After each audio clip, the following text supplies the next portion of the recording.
David Noel Ramírez Padilla obtuvo el título de contador público en 1972 y la maestría en administración en 1974 por el Tecnológico de Monterrey. Realizó estudios en Oklahoma University en 1975. Ha sido profesor titular del Tecnológico de Monterrey desde 1972. Es autor de 4 libros: Estrategias financieras en épocas inflacionarias recesivas, Contabilidad de costos, Contabilidad administrativa y Empresas competitivas.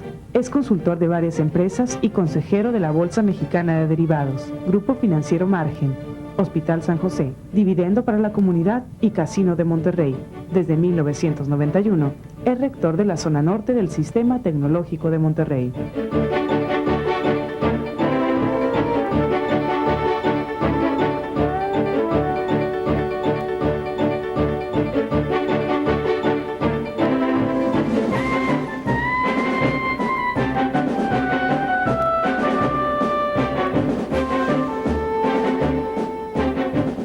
Buenas tardes a todos los padres de familia que nos acompañan en todo el sistema tecnológico, a los que nos acompañan en las diferentes sedes virtuales de la Universidad Virtual.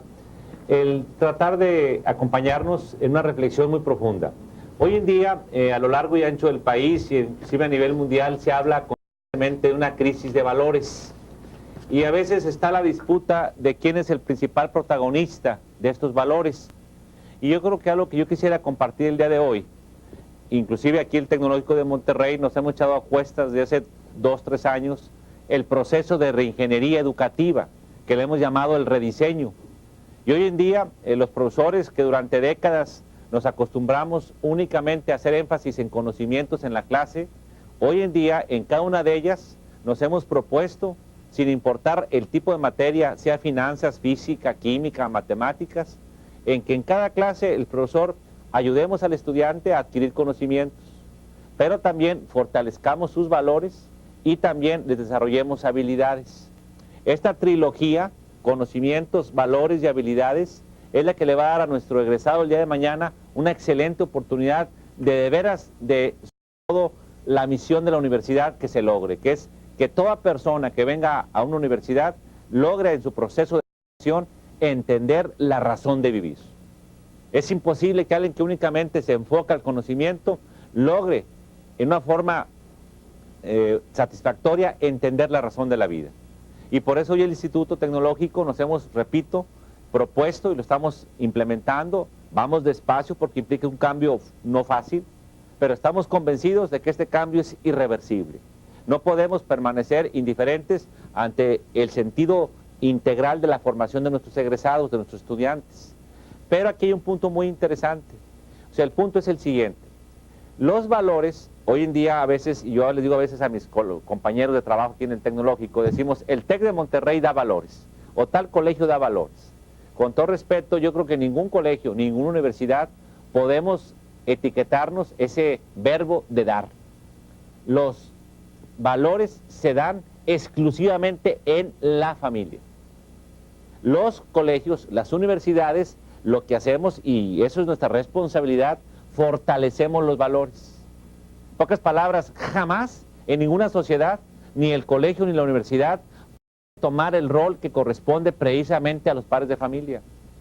Los papás somos los que damos precisamente los valores. Los valores no pueden precisamente darse en las universidades. Las universidades y los colegios fortalecemos los valores. De ahí la relevancia del tema que les pusimos a la plática, la familia como piedra angular en la transmisión de valores. Es la familia quien da los valores, no las escuelas, repito, ni las universidades. Ahora bien, muchas veces nos preocupamos mucho los papás por el tema de valores, pero decimos como que es algo filosófico, algo medio etéreo, que no entendemos qué son los valores. Y al no entenderlos o al no querer entenderlos, rehusamos nuestra responsabilidad. Decía yo que la familia tenemos una responsabilidad principal con los hijos. Las universidades y los colegios, su responsabilidad es subsidiaria, no es la esencial. Y decía yo que a veces por el tipo de tema de valores nos rehusamos a hablar de ellos. Y tenemos que aceptar hablar de los valores. Y los valores es algo muy sencillo. Los valores es la manera en que tú y yo aprendimos a enfrentar la vida. Así de sencillo. O sea, tú y yo, ¿cómo enfrentamos la vida? O sea, ¿cuál es nuestro comportamiento ante, por ejemplo, cuando el sufrimiento nos visita? ¿Cuál es tu actitud? ¿De rechazo? de negación, o al revés, de aprovechar el sufrimiento como una manera para crecer. Hoy en día, ahorita platicaremos de un tema que me preocupa mucho. Yo veo a veces a los jóvenes que nos están llegando a las aulas cada día más comodinos. No les gusta batallar nada, no les gusta vivir el proceso de crecimiento, de sufrimiento. Y es un tema muy delicado, porque una persona que no experimente el sufrimiento, la estamos precisamente privando de una gran manera de ser más sólido y sobre todo entender la razón de vivir. Entonces, los valores, pues, decía yo, son la manera en que enfrentamos la vida. Por ejemplo, hablamos de que hoy en día a veces la sociedad, sobre todo la sociedad muy desarrollada, estamos inconscientemente marginando a los viejos. Hoy se han desarrollado muchísimas maneras de llevar a los viejos a un lugar para que ahí los atiendan perfectamente bien, pagamos una cuota específica para que a mis papás, allá haya alguien que atienda a mis papás. Y claro, vuelve el punto importante, si yo de pequeño y desde joven nunca aprendí a respetar y a amar a los viejos, pues está muy difícil que mis hijos el día de mañana a mí me hagan lo mismo, me van a hacer lo mismo que estoy haciendo yo, me van a llevar a un asilo. ¿Por qué? Porque esa es la manera que ellos aprendieron a enfrentar la vida. A los viejos ya fueron útiles, ya nos sirvieron, ahora déjalos allá en un lugar que alguien los atienda. Porque la nueva generación no tenemos tiempo para atenderlos. Tan sencillo, un ejemplo que nos pasa a muchos papás. Vamos a dejar a los hijos en la mañana al colegio, vamos un poco de prisa por X circunstancia, está el semáforo en rojo, volteamos a ver si no hay nadie, no lo pasamos. Y en ese momento, mi hijo me dice, igual que a ustedes, papá, ¿qué pasó? ¿Te pasaste en rojo? ¿Y qué le digo yo a mi hijo? ¿Y qué escuchan los amigos de mi hijo que van en el viaje? Mijito, nadie nos vio. En ese momento le estoy mandando precisamente un valor muy importante. Cuando nadie te vea, aunque esté prohibido, lo puedes hacer. Por eso, ¿qué son los valores? La manera en que yo enfrento mi vida, mi comportamiento. Y hablo de honestidad, hablo de solidaridad. Si en la casa, por ejemplo, los hijos jamás ven que nosotros los papás dedicamos tiempo a apoyar a la sociedad, no me importa qué actividad hagamos, lo que no se vale, lo que no es lícito para una familia, no hacer nada por la comunidad. Entonces, si mis hijos nunca ven ese proceso, pues está muy difícil que mis hijos aprendan a entender que un valor importante es la solidaridad, especialmente con los que menos tienen. Entonces, los valores no nos preocupemos demasiado por filosofar en ellos. Son simplemente la manera en que tú y yo aprendimos desde pequeños a enfrentar la vida. Y son la manera en que yo quiero que mis hijos, el día de mañana, enfrenten la vida. Entonces tenemos que echarle muchas ganas para que en la familia nosotros podamos llevar a cabo este proceso. Segundo punto importante que yo quisiera hacer hincapié es que los valores, fíjense bien, son una respuesta que no podemos ignorarla para poder mejorar nuestro mundo. ¿A qué me refiero con esto? Hoy el mundo actualmente nos hemos hecho muy permisivistas. Uno de los grandes retos que tenemos en la sociedad actual es tratar de echarle muchas ganas porque el permisivismo, que es el famoso todo el mundo lo hace, todo se vale, tenemos que erradicarlo. Cuando a mí me han preguntado en diferentes circunstancias, diferentes foros, David Noel, ¿cuál crees que es la visión principal de un padre de familia o de una madre? O sea, ¿cuál es nuestra principal herencia que le debo dejar yo a mis hijos como legado, hablando de que son mi trascendencia en la vida? La misión principal de un padre de familia con los hijos es educarlos en la verdad. Y la pregunta obvia, bueno, ¿y qué significa educar a los hijos en la verdad? Educar a los hijos en la verdad significa precisamente tratar nosotros de que siempre mis hijos sepan distinguir entre lo bueno y lo malo. Ese es el gran reto de un padre de familia y de una madre. O sea, que los hijos siempre sepan discernir, esto es bueno, esto es incorrecto. El día de mañana, si los hijos nuestros no tienen esa capacidad de distinguir entre lo bueno y lo malo, va a ser muy difícil encontrar la razón de vivir. El ejemplo que yo les comentaba de la solidaridad. Mis hijos tienen que ver y probar que la solidaridad, el entregar tiempo y ayudar a la persona que tiene menos posibilidad de desarrollo que nosotros, es algo bueno, aunque nadie lo haga. Pero si lo tenemos bajo la visión materialista, de que yo, si le dedico a la semana 10 horas a este proyecto, dejo de ganar 2,000 pesos por hora de consultoría, pues lógicamente mi hijo va a aprender que en la vida eso es para el gobierno y para la gente que no tiene nada que hacer. Pero alguien que tiene inteligencia y capacidad, su objetivo es acumula, acumula y acumula. Porque efectivamente él cree que eso es correcto. Por eso yo insisto mucho que la misión principal que tenemos los papás y la manera en que los valores se dan en la familia es cuando nosotros educamos a los hijos en la verdad. Y educar a los hijos en la verdad, repito, es que mis hijos toda su vida que tengan 30, 50, 70 años, siempre distingan esto es bueno, esto es malo. Porque cuando hablamos de crisis de valores, por eso hay valores, por eso hay crisis, porque efectivamente esas personas, esa generación o esas generaciones no han sido formadas en la verdad, en esta capacidad de discernir entre el bien y el mal. Y no hay que olvidarnos, es muy importante, que los actos de bondad o de maldad en los seres humanos jamás se determinan por democracia. Es decir, el mal es mal aunque todo el mundo lo haga, y el bien es bien aunque nadie lo practique. Y ese es para mí el reto principal que tenemos que volver a retomar los papás en la familia. Y de una manera prudente pero firme, que aunque a veces el hijo o la hija implique para ellos un mal sabor, un mal rato, el decir esto no se hace por esto y esto, hay que hacer esto, hay que hacerlo. Es muy fácil tomar posiciones cómodas. ¿Y cuál es la posición cómoda que hoy en día toman muchos papás? Dejarles con todo respeto la formación de los valores o la transmisión de valores de nuestros hijos. Olvídense de los colegios, a la nana electrónica, a la televisión. Y ese es el problema. Nadie está en contra que la tecnología, como hoy ahorita, es excelente herramienta para precisamente crear una mejor sociedad, una civilización del amor. No más que esa civilización del amor, también así como hay programas como este, que queremos fortalecer esa civilización, hay programas, desgraciadamente, que lejos de construir sociedad, la destruyen. Y entonces viene la pregunta, ¿dónde estamos los papás? Entonces, llámenle nana electrónica, llámenle amigos. Si nosotros no tomamos precisamente esa responsabilidad de transmitir los valores, va a ser muy difícil que otra gente lo haga correctamente. O sea, para mí correctamente es inculcar a los hijos, y vuelvo a repetir, perdónenme la insistencia, que el mal es mal aunque todo el mundo lo haga. Lo que más ahorita angustia a la sociedad es que nos hemos vuelto una sociedad demasiado permisivista. Y ese permisivismo nos ha llevado a una gran cultura de materialismo y a una gran cultura de hedonismo. Y por eso tratamos de buscar la felicidad en acumular cosas, o en la felicidad la encontramos en darle rienda suelta a los instintos. Y se nos olvida que los seres humanos, con todo respeto, tenemos instintos igual que los animales. Nomás que tenemos una gran diferencia, que tenemos inteligencia y voluntad, precisamente para que en base a la educación de la verdad podamos manejar correctamente los instintos. Llámenle de avaricia, llámenle de lo que ustedes gusten, de ira, tan sencillo. ¿Cuántas veces nuestro comportamiento entre relaciones humanas, en vez de ayudarnos a tener más gente amiga, una civilización más correcta en el trabajo, en la familia, la destruimos? Porque no manejamos inteligentemente nuestros impulsos de ira o los impulsos de avaricia. Qué triste, ustedes lo han visto en últimamente a través de medios de comunicación, que hemos tenido muchos exalumnos, no muchos, pero algunos, que decimos, ¿cómo puede ser que este muchacho, o sea, ¿dónde está precisamente su valor? ¿Por qué dejó irse por un poquito más de dinero? Yo le he dicho ayer a una reunión que tuve con padres de familia, yo me pregunto, cuando hablamos de la avaricia, de la ira, o sea, de lo que nos genera problemas a los seres humanos, en nuestras relaciones humanas, en nuestro actuar con la familia y con la sociedad, si siempre nos preguntáramos, ¿qué consecuencias va a traer si yo hago esto? Me cuesta trabajo que una persona cometa errores. Por ejemplo, un padre de familia.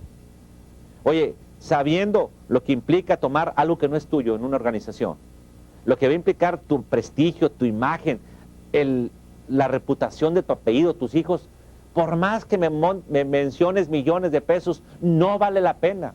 O sea, dejar a mis hijos una herencia donde me digan, tu papá, o le digan a sus amigos a él, tu papá robó, tu papá es un sinvergüenza. No quiero saber la cantidad, pero lo que pasa es que a veces nos ciega la avaricia, la ira o tonterías. Y se nos olvida que tenemos una fuerza de voluntad que es la que nos maneja precisamente. Pero yo repito, esa es la chamba de los papás. Educar a los hijos en la verdad y número 2, hacerles mucho hincapié que antes de cometer cualquier acción que tenga que ver con cualquier error humano, siempre veamos las consecuencias. Y eso va a ayudar mucho al hijo, precisamente a la hija, a discernir cuáles son la manera en que yo debo enfrentar la vida, bajo una concepción correcta. Muy bien. Ahora, ¿qué algunas ideas que yo me gustaría compartir con ustedes para fortalecer esa filosofía de formar a los hijos en la verdad en la casa? Número 1, quisiera hablar de 5 puntos rapiditos. Número 1, tenemos que dedicarles tiempo a la familia. Yo, con todo respeto que me merecen algunos pensadores, dicen, no, es que hoy en día hay que darles calidad a los hijos. Estoy de acuerdo, hay que darles calidad, pero perdónenme, también combínenle cantidad. Es muy difícil con media hora que yo pueda dedicarles a los hijos para formarlos. Hace unos cuantos meses, yo aquí en Monterrey, hice una encuesta en 200 hogares de clase media, media alta, sobre cuántas veces al día la familia se sentaba tranquilos a tomar los alimentos. El 90% de los matrimonios no se juntan durante la semana ni una vez al día para decir, vamos a platicar media hora a la familia.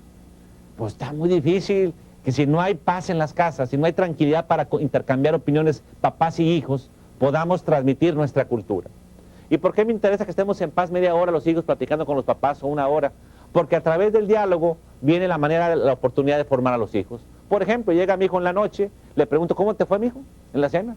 Papá, perdimos en el soccer. ¿Cómo que perdieron, sí? ¿Por qué perdieron? No, pues fíjate que Javier, el árbitro lo regañó, entonces Javier se enojó, le dio una maldición y el árbitro lo corrió. Digo, entonces, ¿cómo ves? ¿Será un padre en la vida enojarse ante una autoridad? No, papá. ¿Qué hubiera pasado si este Javier se hubiera comportado como un niño educado, el árbitro lo reprende por un error de fútbol y se calla la boca y no dice ninguna maldición? No, pues hubiéramos ganado. Bueno, así es la vida, efectivamente. Y la culpa no la tuvo el árbitro, la culpa la tuvo precisamente este niño, tu amigo, que no supo enfrentar correctamente esa situación. Ahí ante la autoridad, tú tienes que respetarla. Si hubo alguna injusticia, podrás después hablar y comentarlo. Pero jamás ni disgustarte, mucho menos ofender al árbitro. Entonces, platicando de fútbol, ¿qué le estás transmitiendo? La manera en que tú quieres que tu hijo enfrente la vida.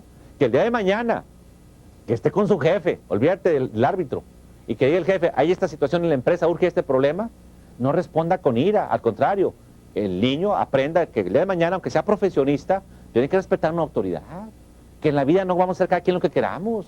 Llámale policía, llámale agente de tránsito, llámale cura, llámale maestro, llámale rector. O sea, tenemos que tener una estructura en las organizaciones. La sociedad no puede manejarse en forma anárquica.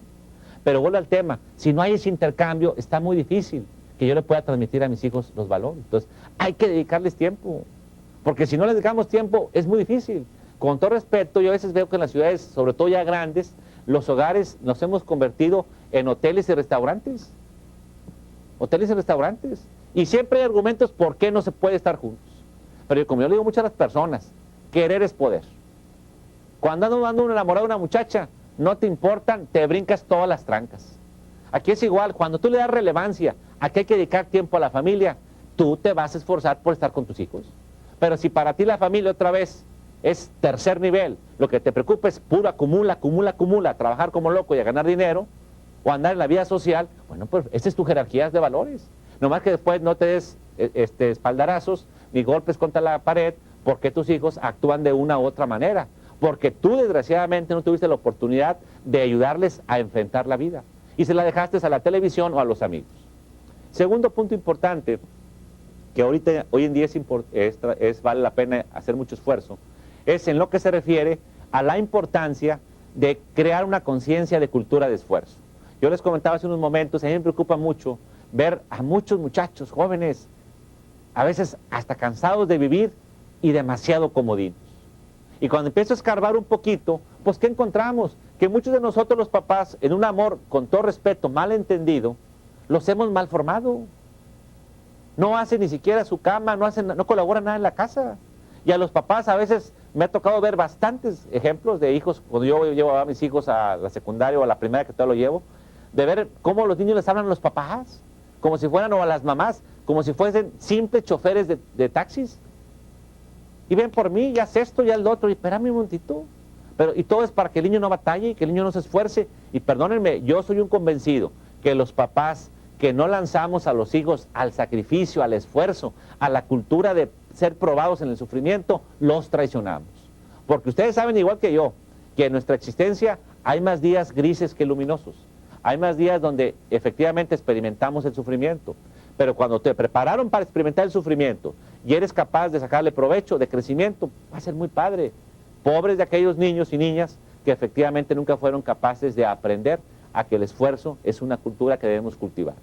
Número 3, que es muy importante, necesitamos los papás también, si queremos efectivamente compartir los valores y que mis hijos aprendan cómo enfrentar la vida, ser coherentes entre lo que decimos y hacemos, entre cómo pensamos y actuamos. El gran problema que tenemos, con todo respeto, señores, cuando hablamos de valores, me preguntan mucho, oye, ¿qué les digo, David? ¿Cómo les hablo a mis hijos? No, ni les digas ni les hables. Simplemente actúa, o sea, sé tú, o sea, todos hemos escuchado desde pequeñitos un adagio muy bueno. Las palabras conmueven, pero el ejemplo arrastra. O sea, ¿para qué les dices prédicas? No, simplemente que vean en ti cómo enfrentas la vida. Pongo un ejemplo muy sencillo. Llegamos tarde de trabajo, llegamos ya anoche, estamos cenando con los hijos, de repente una llamada de un amigo, de una persona, y de repente llama y le dice, papá, te hablan. Dile que no he llegado. Entonces la niña ya de 19 años, fíjate, qué pena, tío, pensé que era mi papá, pero todavía no llegó, era mi mamá que llegó en el carro. Entonces, oye, pues, ¿cómo que dile que no he llegado? Nada le cuesta decirle a mi hija, ay, tío, ¿cómo estás? Mira, mi papá ahorita acabamos de sentarnos a cenar, ahorita acabando te llama. Pues di la verdad, hombre. Pero voy al punto. Si yo a mis hijos, dicen, no, David, es que es una medida polite, no es ninguna medida política ni polite. Digan la verdad. Ese es el gran problema de nuestra existencia.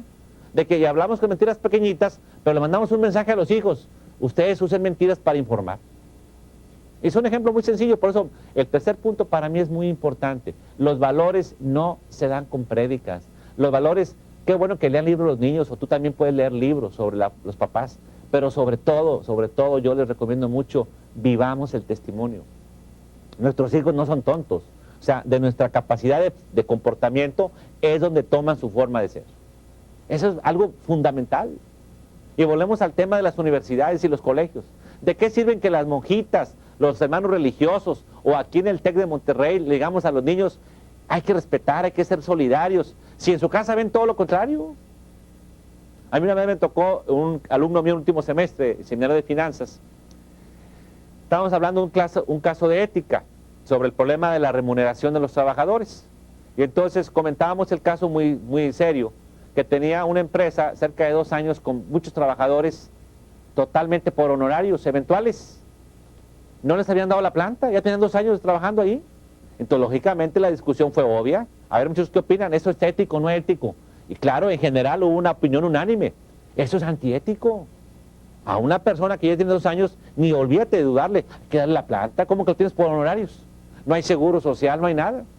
Al día siguiente, el muchacho de muy buena fe me dice, profesor, fíjese que el tema que ayer platicamos, el caso, me interesó mucho. Y hablé con papá. Y papá me dijo, oye, le comenté yo qué haría él, ¿verdad? Y le dice, el papá le contestó, mijito, dile a tu maestro que por eso está en el TEC él, por eso no ha salido, porque no sabe hacer negocios. Entonces, ¿de qué sirve que David no le esté diciendo, oye, esto está incorrecto, esto no se hace? Si el papá le dice, dile a tu maestro que por eso está en el TEC, el señor no sabe que yo no sé hacer negocios. Y sí, yo no sé hacer negocios sucios. Pero al hijo, ¿a quién le va a hacer caso el día de mañana? Pues al papá. El profesor David Noel, pues sí, pues por eso está en el TEC. Entonces se quedó con otra onda, desde allá trae otro canal totalmente etéreo. Pero ese es el gran problema. Los hijos van a aprender la forma de enfrentar la vida, y ahí es donde vuelvo a repetir, en la casa, en la familia. Y sobre todo el testimonio y el ejemplo es fundamental para los valores. Número 4, que es punto muy importante, es nosotros, yo quisiera también hacer mucho hincapié en por favor, cuando hablamos de los valores, no me cambien los roles en la casa. Ya dijimos que la familia es la piedra angular, somos los responsables, ¿no? Entonces aquí va un punto importante. Si la familia es la piedra angular, quien somos responsables de dar valores, no se vale cambiar los roles. ¿Qué significa esto? Que ahora los hijos son papás y los papás son los hijos. Y es que hoy en día, con todo respeto que nos merecen muchas tendencias de educación e información a los hijos, se dice, a los hijos no hay que gritarles porque los traumas. A los hijos no hay que darles ninguna nalgada porque los acomplejas. Yo a veces me pregunto, qué curioso. Yo respeto mucho las formas de pensar. Yo estoy de acuerdo, no hay que gritarles, no hay que pegarles, nadie me dice lo contrario. Pero es muy importante que los hijos siempre entiendan que en la casa hay una autoridad y hay que fijar reglas. Y no podemos cada quien hacer lo que queramos. Porque si no, el día de mañana los hijos otra vez, pues no van a entender y nos van a manipular. Por miedo a que no, es que ya no se use, que no les diga nada. Yo, por ejemplo, yo tengo educando aquí en el TEC 27 años. Y los últimos 10, 12 años he visto, como nunca, cantidad de jóvenes viendo psicólogos y psiquiatras. Y antes las generaciones anteriores o éramos muy discretos o no veíamos psicólogos. Yo recuerdo, yo nací en la ciudad pequeña, San Juan de los Lagos, fuimos 6 hermanos y mi papá decía muy claro, aquí se come a las 2 de la tarde, tu mamá no tiene restaurante. Y estamos los 6 hermanos con papá y mamá comiendo. Y decía muy claro, aquí lo que tu mamá les hizo de comer no se deja nada, aquí no hay quien se coma las obras. Ya estamos toda la raza. y échele ganas. Y decíamos que a mi papá, nadie se levanta hasta que termine. Yo recuerdo perfectamente bien, lo que yo sufría mucho era comer chayote y betabel. Y ahora, curiosamente, forma irónica, es lo que más como. Pero cuando estaba chiquillo, yo hasta lloraba porque decía, papá, tú sabes, no te levantas, y estoy con el betabel. Pero ahí estaba, iba yo al punto, y veo a mis hermanos, digo, todos salimos normalitos. Yo a la nueva generación, de que no les digan, y no les comenten nada, y que esto y que el otro. Y la raza viendo psicólogos y psiquiatras, que hay inseguridad del niño, que tiene problemas de complejos, ¿pero por qué? Porque a veces no tenemos los roles que nos corresponden. Entonces, yo tengo una definición muy sencilla. Papá es autoridad con firmeza, mamá es autoridad con cariño. Pero los dos tenemos que tener los roles. Los hijos no pueden ser papás, ni los papás pueden ser hijos. Y quítense el paradigma que a veces escucho a muchos papás, es que ya no se puede con los hijos, es que ya no es fácil. No, hay que echarles ganas, hay que esforzarnos por convencerlos que sí se puede y que nuestra principal herencia son ellos. Por último, es muy importante, quinto punto para poder llevar esta cultura de valores en la familia, es, por favor, no se les olvide educar a los hijos en el binomio libertad con responsabilidad. Libertad con responsabilidad. A veces veo a las generaciones, y qué bueno, quieren vivir intensamente su libertad, no hay problema. Lo que no nos guste, lo que no tenemos que, por ningún motivo, perder de vista, es que ellos tienen que asumir la responsabilidad. Ese es el punto importante. Hace poco me tocó una experiencia muy de que a veces no nada agradables. Se mató un exalumno de 2 años de recibido, y fui al funeral, y me dicen los de la generación, ay, profesor, qué bueno que vino, dijo, porque andamos todos bastante con una gran depresión. ¿Cómo puede haber? Explíquenos por qué Dios permite eso. Si Dios es tan bueno, ¿por qué permite este tipo de experiencias? ¿Por qué dicen los señores grandes y los curas que y el señor o el joven, mi compañero, cumplió su misión, que por eso lo llevó Dios? Le digo yo, perdóname, nomás vámonos por partes. ¿A qué horas fue el accidente? A las 3:30 de la mañana, muy bien. ¿Y a qué velocidad venía? No, pues a 150. ¿Y traía o no traía algunos tragos? No, pues sí traía. Entonces, ¿tú crees que Dios es el malo? ¿Quién decidió libremente ese tipo de experiencia? Él. ¿Qué es lo que se nos olvida en la vida? Que es tan inmenso el amor del Ser Supremo, que no contento con darnos el don de la vida, nos dio para mí el don más importante del ser humano, que es la libertad. Por eso dicen todos los grandes pensadores, la felicidad es trabajo de uno mismo, de nadie más, de nadie más. Ese accidente ocurrió no porque Dios sea malo, porque efectivamente esa persona, usando incorrectamente su libertad, tomó ese tipo de decisión. Aquí vean el caso del Campus Monterrey. Yo tengo mucha memoria y se me hace rarísimo. Yo no recuerdo un caso de un exalumno o alumno que se haya matado a las 12 del día. Se matan precisamente a las 4 de la mañana y no en sus 5 sentidos. Entonces, en pocas palabras, yo quiero hacer mucho hincapié a los papás, que no se les olvide que es fundamental que no perdamos ese binomio, libertad con responsabilidad. Muchos de los problemas de nuestros hijos en la vida se van a resolver si el hijo nuestro y nuestras hijas saben precisamente siempre en sus decisiones actuar libremente, pero con responsabilidad. Y hay que dejarlos a ellos que asuman su decisión, pero lo que no se vale es aventarlos a que tomen decisiones cuando previamente no fueron formados precisamente con esa libertad y responsabilidad. Miren, yo aquí quisiera hacer un hincapié mucho en los papás, sobre todo en los papás que nos están escuchando. Miren, yo igual que ustedes, pues tengo una experiencia de ser educador y ser papá. Y yo lo que les quiero tratar de compartir es que la gente que se ha preocupado y ha escrito libros sobre el amor, dicen todos los grandes pensadores, tiene 2 dimensiones, la parte oblativa y captativa. Me das, te doy, me das, te doy, que es el amor que vivimos las parejas, los casados o los amigos, o sea, es decir, la relación me das, te doy. Sin embargo, en la relación de padres a hijos, el amor es unilateral, es totalmente oblativo. Y así es, porque en cambio de los hijos a los papás es captativo, me das, te doy. Un hijo cuando ve que el papá no da o la mamá no da, no te lo va a decir, pero va a aprender a darte o apreciarte o no. En cambio la mamá o el papá, aunque tengamos a los hijos más ingratos de este mundo, siempre estaremos en la raya con ellos. Lo que les quiero compartir es lo siguiente. Nosotros como patrimonio nos conocimos quizá en una fiesta, en algún blind date, ahí de repente que nos hicieron con esposas o esposos. Curiosamente, yo les digo en plan de broma, y lo creo firmemente, que el dolor de las viudas o viudos es como el del codo. Duele mucho cuando se le da a uno, pero se quita muy rápido. Y voy al punto importante. Me ha tocado tener muchos papás de exalumnos míos que se han muerto, que han pasado 5, 10, 15 años y esa herida no cicatriza. ¿A qué me refiero con esto? Que el amor de los hijos no tiene comparación. Yo sé que el amor de la pareja es muy diferente al del papá al hijo, del hijo al papá y el amor de la pareja, pero el amor de los papás a los hijos, repito, a la luz de todos los grandes pensadores del amor, tiene una dimensión totalmente indescriptible. Entonces, si esto es cierto, si para ustedes y para mí la razón de vivir son nuestros hijos, es lo que más realmente nos atrae a esforzarnos en la vida por darles a ellos un mejor mañana, no hay que titubear, no hay que dudar en esforzarnos por formarlos, por educarlos en la verdad. Y es difícil, yo sé que no es fácil, y ahorita me preguntaban ustedes, hay mucha presión social, hay mucha permisidad, es muy difícil cuando la sociedad piensa muchas veces al revés de nosotros, pero ahí es donde tenemos que esforzarnos, en tiempo, en energía, en no pichicatear nada con ellos, porque la mejor herencia, el mejor legado es dejarles esa cultura de la verdad, es darles a ellos lo que más queremos, que entiendan la razón de vivir, porque cuando una persona entiende la razón de vivir y actúa en la verdad, esa persona va a ser feliz, esa persona va a tener paz interior, y esa paz interior no se compra con nada, se adquiere cuando esa persona vive y actúa de acuerdo a la verdad. Y termino precisamente, yo hago una analogía muy sencilla, jamás hubiéramos tenido la humanidad esa famosa fiesta del domingo de Pascua, que convulsiona a toda la sociedad, a pesar de que pasaron ya hace 2000 años, si no hubiera habido previamente un Viernes Santo. Es decir, siempre el esfuerzo y el sufrimiento preceden el triunfo. En pocas palabras, como usted, yo creo, yo lo estoy viviendo ya en carne propia, queremos ver cuando viene la vida, va a pasar a nuestros hijos, que sean hombres y mujeres de bien, que se sientan felices de su vida. Hay que dudar en esforzarnos. O sea, no podemos tener domingo de Pascua si no hay Viernes Santo. En pocas palabras, es muy difícil tener hijos exitosos, felices, que entiendan la razón de vivir, si tú y yo no dedicamos tiempo y esfuerzo. Hay que dedicar mucho tiempo. Decía una escritora, si solo vivimos una sola vez, vale la pena hacer de nuestras vidas una obra maestra.